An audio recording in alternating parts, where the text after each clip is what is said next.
নমস্কার, ব্রেকিং বাংলায় আপনাদের স্বাগত। আমি জয়ন্ত মজুমদার।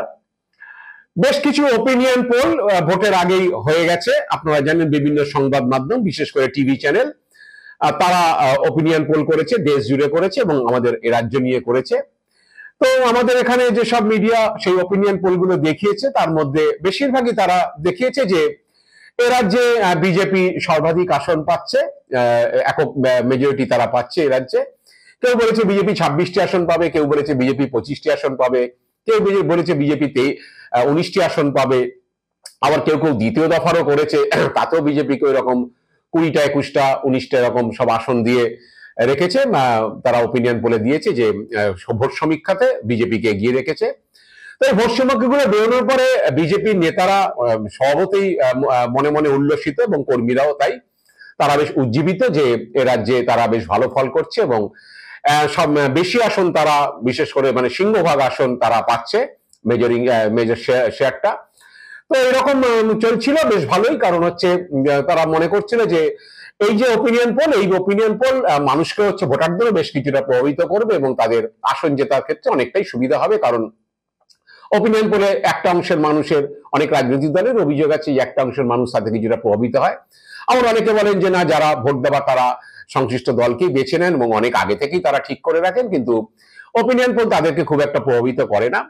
কিন্তু আমাদের দেশে যে সিপিএম বরাবরই হচ্ছে এই ওপিনিয়ন পোলের বিরোধিতা করেছে। তার নির্বাচন কমিশন বা কোর্টে তারা দাবি জানিয়েছিল এই ওপিনিয়ন পোল বন্ধ করার জন্য, কিন্তু নির্বাচন কমিশন বা আদালত সেই রাস্তায় হাঁটেনি।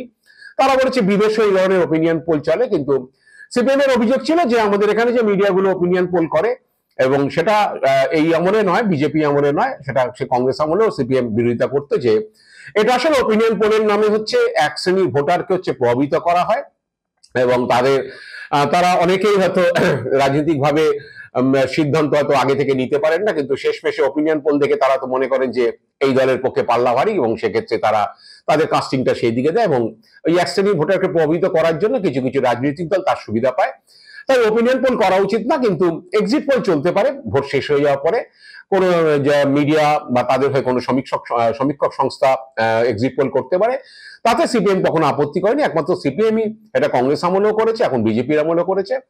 আপনারা জানেন যে বিজেপি আমলে গত 10 বছরে, বিশেষ করে এই মোদিজির জমানায়, আমাদের দেশের বৃহৎ সংবাদপত্রের বিরুদ্ধেই অভিযোগ আছে, কারণ একটা বড় অংশের মিডিয়া তারা কার্যত গদি মিডিয়ায় পরিণত হয়েছে এবং কেন্দ্রীয় সরকারের বিভিন্ন চাপে নানানভাবে তাদেরকে কেন্দ্রীয় সরকারের বা বিজেপির কথা বলতে বাধ্য করা হয়, তার মানে তাদের চ্যানেলের অসুবিধা হয়, তাদেরকে নানান রকম ভাবে ডিস্টার্ব করার অভিযোগ উঠেছে কেন্দ্রীয় সরকারের বিরুদ্ধে। কোনো সময় চ্যানেল বন্ধ করে দেওয়ার হুঁশিয়ারি, কোনো সময় বিজ্ঞাপনদাতাদের হুঁশিয়ারি, সেই চ্যানেলকে বিজ্ঞাপন দিলে তাদের অসুবিধা হবে, ইডি সিবিআই রেড, এইসব নানান ধরনের, ইনকাম ট্যাক্সের রেড, এসব নানান ধরনের ঘটনা চলতে থাকে।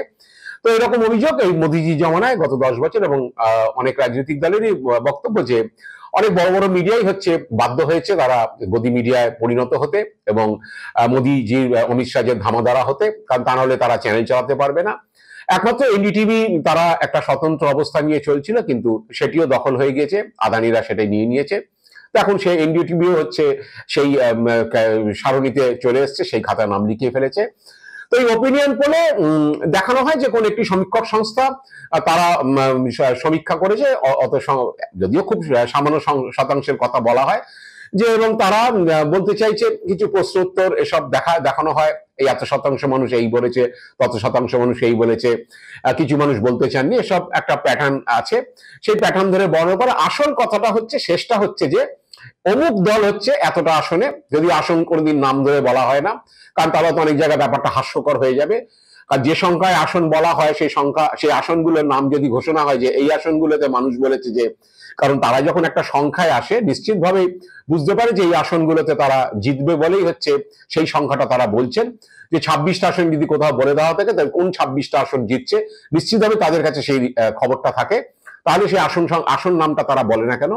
একটা হচ্ছে 26টা, কেউ বলছে 25টা, কেউ বলছে 19টা, যাই হোক এরকম ধরনের একটা প্রচার এটা হয় সমীক্ষক সংস্থার নামে। আমি তো এবছর জানি একটি সমীক্ষক সংস্থার ব্যাপারে বা একটি চ্যানেলের ব্যাপারে, যে সেই সমীক্ষক সংস্থা নর্মালি হয়, সমীক্ষক সংস্থা যে সংখ্যাটা বলা হয় বলে দেয়, সেই সংখ্যাটাই চ্যানেল বলে, কারণ সমীক্ষক সংস্থার সংখ্যার বাইরে চ্যানেল বলতে পারে না, এটাই তাদের সঙ্গে চুক্তি। কিন্তু অনেক সময় হচ্ছে দেখা যায় বা দেখা গিয়েছে, আমি দীর্ঘদিন মিডিয়াতে ছিলাম, প্রিন্ট মিডিয়াতে ছিলাম বা ইলেকট্রনিক মিডিয়াতে ছিলাম, অনেক সময় চ্যানেলে হয়তো সেই সমীক্ষা সংস্থার সমীক্ষাটা ঠিক মনোপুত হলো না, সেক্ষেত্রে রিভিউ করার জন্য বা মডিফাই করার জন্য তারা বলতে পারে, অনুরোধ করতে পারে, তখন দেখা যায় তারা মডিফাই করে। আমি এবছর জানি একটি চ্যানেলে সেখানে সমীক্ষক সংস্থা যে সংখ্যা দিয়েছিল তৃণমূল এবং বিজেপির আসন সংখ্যা দিয়ে, সেই চ্যানেলে সেটা মনোপুত হয়নি, তারা সেটাকে মডিফাই করতে বলে। তারপরে যে সংখ্যা আসে তাতে দেখা যায় যে তৃণমূলের দুটো কমিয়ে দেওয়া হয়েছে এবং বিজেপির দুটি বাড়িয়ে দেওয়া হয়েছে, আলটিমেটলি সেই সংখ্যাটাই হচ্ছে বলা হয়েছে। তো এইভাবে চলে, এইভাবে চলেছে। তা যেই মোমেন্টে এই সমীক্ষাগুলো আসছে, ফলগুলো বেরিয়েছে, সঙ্গে সঙ্গে বিজেপি নেতাকর্মীরা উৎসাহিত হয়ে পড়েছে। তারা মনে মনে যে আমরা এবার খুব ভালো রেজাল্ট করলো বাংলায়, কারণ সাধারণ মানুষে জানে বিজেপি সাধারণ মানুষের এই রাজ্যে কি বলে দাবি নিয়ে যতটা আন্দোলন করে, তাদের থেকে তাদের সঙ্গে মিডিয়া, তাদের সঙ্গে হাইকোর্ট, বা তারা কথায় কথায় হাইকোর্টে ছোটা, এবং নির্বাচনের সময় তাদের এক সমীক্ষা ফল, এইগুলো হচ্ছে তাদের পুঁজি। কারণ হচ্ছে এটা আমরা গত কয়েকটা নির্বাচনই দেখে এসেছি। 2021 সালের নির্বাচনও প্রাক নির্বাচনী সমীক্ষাগুলোতে অনেকেই বিজেপিকে 100-র উপর সিট, প্রায় মেজরিটির কাছাকাছি এনে দিয়েছিল, 140, 135, 130 এরকম এনে দিয়েছিল। আলটিমেটলি সেই সমীক্ষা মেলেনি বা এক্সিট পোলও মেলেনি, কারণ হচ্ছে তার থেকে অনেক কম আসন পেয়েছিল বিজেপি। যাই হোক, ওই আবার এখানে আবার একটুখানি আইন বাঁচানোর জন্য ওটাও বলে দেওয়া হয় যে এই সমীক্ষা আমরা করছি বটে, কিন্তু এই সমীক্ষা যে মিলবেই তার কোনো মানে নেই, কারণ হচ্ছে অনেক সময় দেখা গিয়েছে সমীক্ষা মেলেনি, এটা বলেই আবার এটা ছাড়া হয়, এবং তার থেকে কিছুটা মানুষকে প্রভাবিত করার একটা প্রচেষ্টা থাকে। এটা বিভিন্ন রাজনৈতিক দলের অভিযোগ, বিশেষ করে সিপিএম বারবার এই অভিযোগটা করেছে। তো এবার এই সমীক্ষা বেরোনোর পরে বিজেপি এবং তারপরে বিজেপির যে সমস্ত বিজেপি সমর্থিত সমাজ মাধ্যমের যে চ্যানেল ফ্যানেল, তারা লাফিয়ে পড়েছে যে এবার যা সমীক্ষা দেওয়া হয়েছে, সমীক্ষার ফল, তাতে হচ্ছে একেবারে কালীঘাটের হাঁটু কেঁপে গেছে, অনেক রকম কম্পন, হৃদকম্পন শুরু হয়ে গেছে তৃণমূলের। এইসব তারা নানান রকম চ্যানেলে স্টোরি করা শুরু করলো, যা সমীক্ষাগুলো দিচ্ছে সংবাদ মাধ্যম, বিভিন্ন সমীক্ষক সংস্থার ইয়ে ধরে। তো এগুলো চলছিল বেশ ভালোই, এবং বিজেপি কর্মীরাও, নেতারাও উৎসাহিত হচ্ছিলেন যে তাহলে এবার বেশ বাংলায় একেবারে 1 নম্বর দল হয়ে যাচ্ছে বিজেপি। বাদ সাধলো হঠাৎ প্রশান্ত কিশোরের একটা ওপিনিয়নে। কারণ প্রশান্ত কিশোর সম্পর্কে আপনারা জানেন যে প্রশান্ত কিশোরের উনি ভোট কুশলী হিসাবে ভারতবর্ষে পরিচিত, দীর্ঘদিন ধরে ভোট সমীক্ষা করেছেন, ভোট কুশলী কাজ করেছেন, বিভিন্ন দলের হয়ে করেছেন, ইভেন 14 সালে প্রধানমন্ত্রী নরেন্দ্র মোদীর হয়ে করেছেন, পরবর্তীকালে কংগ্রেস, জগনমোহন রেড্ডি, বিভিন্ন দলের হয়ে তিনি করেছেন, 21 সালে তৃণমূলের হয়ে করেছেন। তো 21 সালে প্রশান্ত কিশোর ভোটের আগে বলেছিলেন যে এ রাজ্যে যতই বলুক যে বিজেপি 200 পার, আসলে বিজেপি 100ই পেরোতে পারবে না, তারা ট্রিপল ডিজিটে যাবে না, তারা ডবল ডিজিটে থাকবে, এবং আলটিমেটলি সেটাই হয়েছে। তো প্রশান্ত কিশোরের ওপিনিয়নকে তো হেলাফেলা করা যায় না, এটা সাধারণ মানুষ বোঝে, রাজনৈতিক নেতারাও বোঝেন, বা বিজেপি কর্মী নেতারা অনেকেই এটাকে মান্যতা দেন। এখন প্রশান্ত কিশোর যদিও তিনি আর ভোট কুশলীর কাজ করছেন না, সম্ভবত করবেন না, তিনি বিহারে একটি যাত্রা করছেন, জনসুরজ যাত্রা বলে, হয়তো ভবিষ্যতে তিনি বিহারে রাজনৈতিক দল তৈরি করবেন, এরকমই শোনা যাচ্ছে তার ঘনিষ্ঠ মহল থেকে। এবং তিনি একসময় জেডিইউতে ছিলেন, এখন তিনি জেডিইউতে নেই, তিনি সেই জেডিইউ ছেড়ে দিয়েছেন নীতিশ কুমারের সঙ্গে গোলমালের জেরে। এবং পরবর্তী লক্ষ্য হয়তো তিনি মুখ্যমন্ত্রী হতে চান বিহারে, সেক্ষেত্রে হয়তো বিজেপি বা কারোর সঙ্গে তিনি অ্যালায়েন্সও করতে পারেন। কারণ এবার প্রশান্ত কিশোর প্রথম থেকেই বলছিলেন যে বিজেপি আবার হচ্ছে ক্ষমতায় আসবে, ফিরবে, 370 পাবে কিনা যায় না, তবে বিজেপি বা এনডিএ ক্ষমতায় ফিরবে। তো প্রশান্ত কিশোরের ওপিনিয়নের পরে হচ্ছে একটা তাল কেটে গেছে, কারণ প্রশান্ত কিশোর বলেছেন যে এ রাজ্যে বাংলায় তৃণমূল, বিজেপি 1 নম্বর দল হবে, এইটা প্রশান্ত কিশোর মত দিয়েছেন, কারণ তিনি অনেক কিছু ওপিনিয়ন দিয়েছেন, তার মধ্যে হবে। তো প্রশান্ত কিশোর অ্যাকচুয়ালি তিনি আরো কিছু বলেছিলেন যে তামিলনাড়ুতে বিজেপি 2 ডিজিটের উপর ভোট শতাংশ নিয়ে যাবে, তেলেঙ্গানাতে খুব ভালো করবে, প্রথম বা দ্বিতীয় দল হবে, উড়িষ্যাতে 1 নম্বর দল হবে, বাংলায় বিজেপি 1 নম্বর দল হবে, এইসব তিনি বলেছেন কিছুদিন আগে।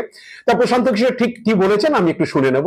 They will significantly add number of seat in eastern and southern India, and we would also see a huge jump in their vote share, which is much more important in the states like Tamil Nadu. You would see, I have said this a year back, that for the first time I see BJP in double digit in Tamil Nadu vote share. I don't know about the seat, but definitely they are in double digit in terms of vote share in Tamil Nadu. They will be either the first or the second party in Telangana, which is a big thing. They will be number 1 in Odisha, For sure, they could be very well number one in Bengal.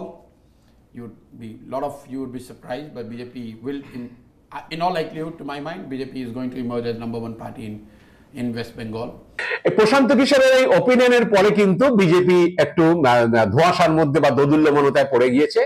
প্রথম থেকে কিছু channel সমাজ মাধ্যমে তারা যে সব channel মোটামুটি এই বিজেপি ওপিনিয়ন পোল বেরোনোর পরে বিজেপির স্তুতি চালাচ্ছিলেন যে দারুণ রেজাল্ট করবে, তৃণমূলের একেবারে কোণঠাসা অবস্থা, কালীঘাটের হাঁটু কেঁপে গেছে, কালীঘাটের হৃদকম্পন শুরু হয়েছে, তারাও প্রশান্ত কিশোরের এই ওপিনিয়ন মন্তব্য নিয়ে বা কমেন্ট নিয়ে তারাও প্রথম বেশ কোমর বেঁধে নেমে পড়েছিলেন। কিন্তু পরবর্তীকালে দেখা গেল যে বিজেপির মধ্যে একটা অংশ বা সমাজ মাধ্যমেও কিছু কিছু চ্যানেল বলা শুরু করলে যে প্রশান্ত কিশোর হচ্ছে ফাঁদ পাতার জন্য এটা করেছেন। তিনি বিজেপি কি বলে এরকম বিজেপি 1 নম্বর দল হবে তিনি বলে দেওয়াতে বিজেপি বেশ খোশ মেজাজে থাকবে, কারণ প্রশান্ত কিশোর কথা মিলে যায়। প্রশান্ত কিশোরের ভবিষ্যৎবাণী নর্মালি ফেল করে না, 2021-এ সেটা আরেকবার প্রমাণিত হয়েছিল এ রাজ্যের ক্ষেত্রে। তা প্রশান্ত কিশোর যখন বলেছে তাহলে নিশ্চিতভাবে বিজেপি 1 নম্বর দল হবে এবং সেক্ষেত্রে বিজেপির মধ্যে একটা আত্মসন্তুষ্টি আসবে। প্রশান্ত কিশোর হয়তো বিজেপি সেই আত্মসন্তুষ্টি আনার জন্যই হয়তো, এবং আত্মসন্তুষ্টি থাকলে সেক্ষেত্রে ভোটের ফল খারাপ হতে পারে, প্রশান্ত কিশোর হয়তো ছক কষেই হয়তো এইরকম একটা মন্তব্য করেছেন এ রাজ্যে বিজেপিকে নিয়ে যে এ রাজ্যে বিজেপি 1 নম্বর দল হবে। তো এই নিয়ে হঠাৎ প্রশান্ত কিশোরের এই কমেন্টটাকে নিয়ে বিজেপির লোকজন ভয় পাওয়া শুরু করে দিয়েছে এবং বিজেপি সমর্থিত যেসব কি বলে সমাজ মাধ্যমে চ্যানেল রয়েছে তারাও বিজেপিকে সাবধান করা শুরু করে দিলেন যে প্রশান্ত কিশোর কথায় হচ্ছে বিজেপি নাচলে ভুল করবে। আর প্রশান্ত কিশোর এখন হয়তো আইপ্যাকে নেই সরাসরি, কিন্তু সে আইপ্যাক তৃণমূলের সঙ্গে কাজ করে। কেউ বলে দিলেন প্রশান্ত কিশোর আইপ্যাকে না থাকলে প্রশান্ত কিশোরের সঙ্গে তৃণমূলের 26 সাল পর্যন্ত একটা আন্ডারস্ট্যান্ডিং রয়েছে, একটা গাঁটছড়া রয়েছে।